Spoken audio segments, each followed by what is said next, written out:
Že dolgo me moti geslo I feel Slovenija. Ne na tujih, na domačih reklamnih straneh. Tisti poudarjeni LOV, lav, se mi je takoj in v hipu bridko razpotegnil v oveni, Slovenija. Upam, da ne v pomenu preroške napovedi žalostnega konca naše državnosti. Zanimivo. V besedi Slovenija so otroci Balantičeve slovenske šole v Argentini našli več kot 20 drugih slovenskih besed. Nekdo je bil pa v domovini za reklamni domislek dobro nagrajen, plačan, ker je udarni poudarek angleški.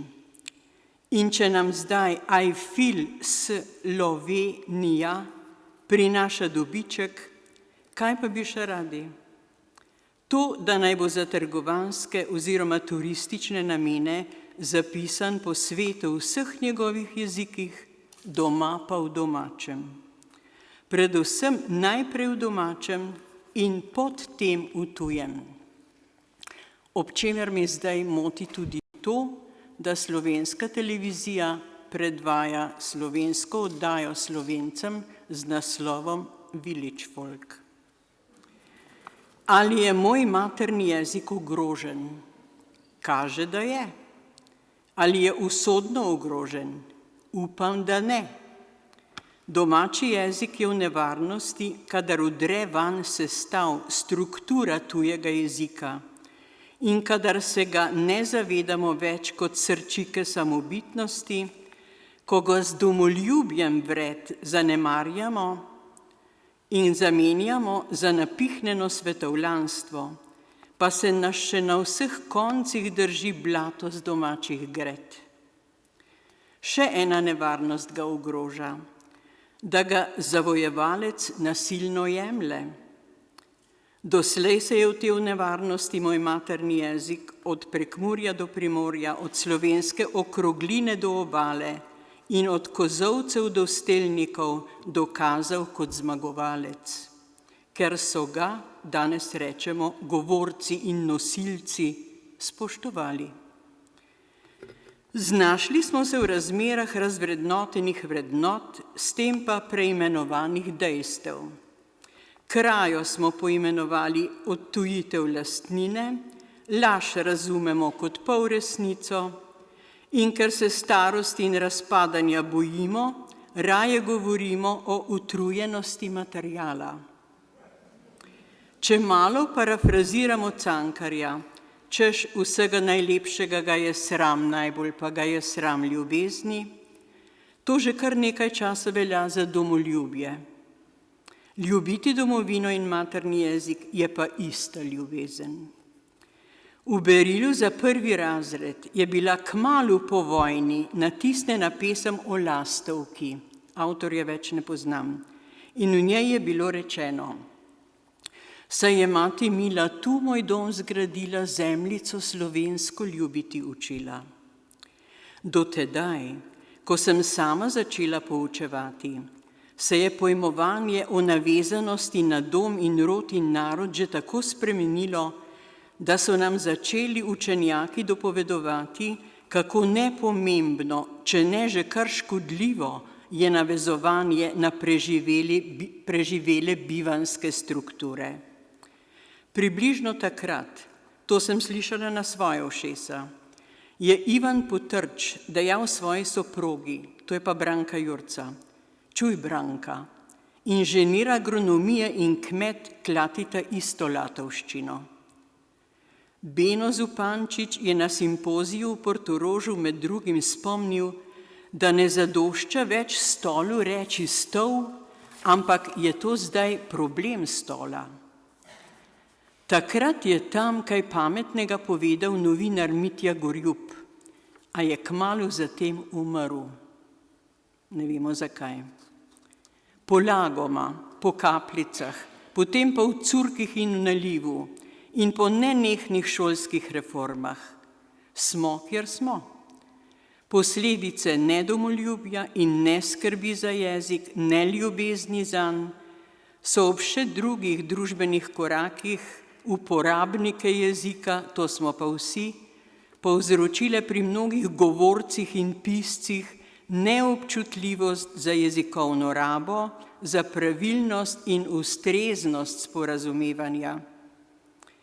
Ker se je medtem medijski prostor nesluteno povečal, pravico in dolžnost spregovoriti v javnosti pa ima vsak, je glede na zelo pomanjkljivo jezikovno znanje in še bolj pomanjkljivo oblikovanje jezikovne in domoljubne zavesti v času odraščanja, torej v šolskih letih, se ni treba čuditi današnjemu stanju.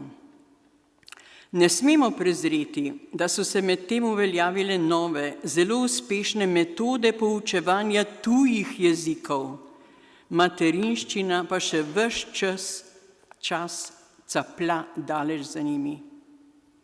A ne, da bi bili brez strokovnjakov za to področje. Le načrtno je bila drugim učnim predmetom dana prednost pred pomenom maternega jezika. Vsi poznamo navdušenje mladih nad angleščino in zmrdovanje mnogih nad materinščino, a tudi zmrdovalci pišejo njeno usodo. Ta čas se že močno uveljavlja nova socialna zvrst, bi rekli lahko elektronska slovenščina. Nedvomno bo v rabi pustila svoje sledi. Pravilno uporabljena bi sporazumevanje lahko obogatila, v nasprotnem primeru bo jezik zašifrirala v razumljivost le za določeni sloj uporabnikov. Posebno področje pomeni strokovna, znanstvena in poslovna komunikacija zgolj v angleščini.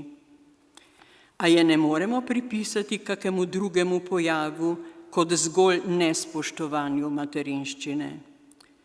Ta je bila že zdavnaj sposobna slovensko ubesediti celotno Biblijo, še prej pa v tako imenovanem pridigarskem, govornem žanru izraziti vsa področja človekovega žitja. Slomšek je v Celovcu slovenske bogoslovce dvakrat poučeval slovenski jezik.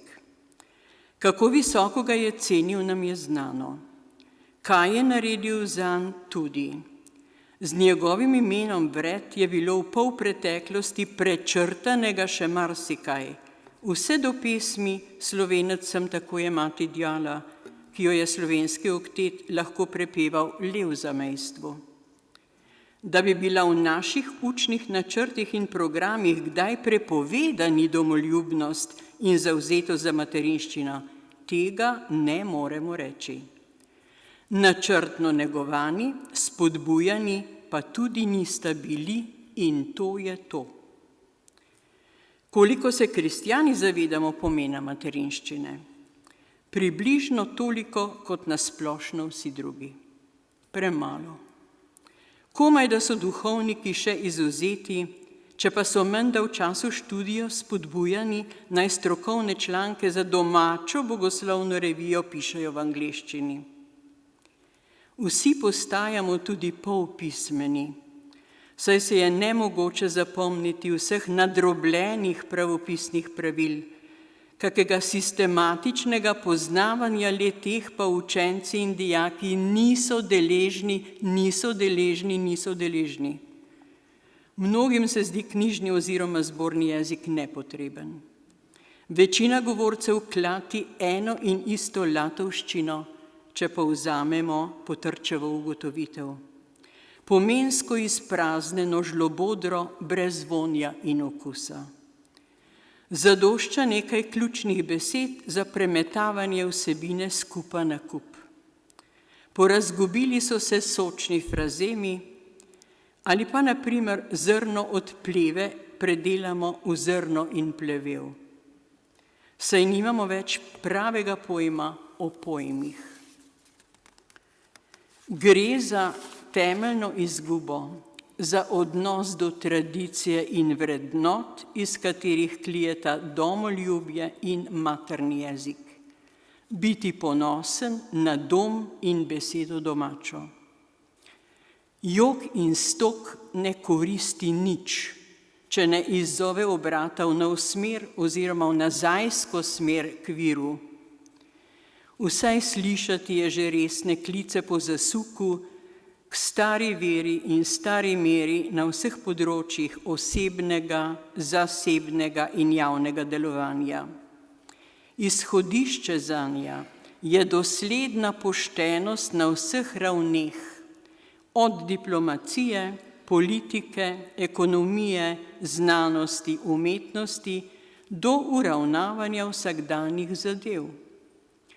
Če bodo vzpostavljene etične vrednote, te so po besedah dr. Trontla up za prihodnost, se bo iz spoštovanja do dednih časti spremenil tudi odnos do maternega jezika. Bog klonaj.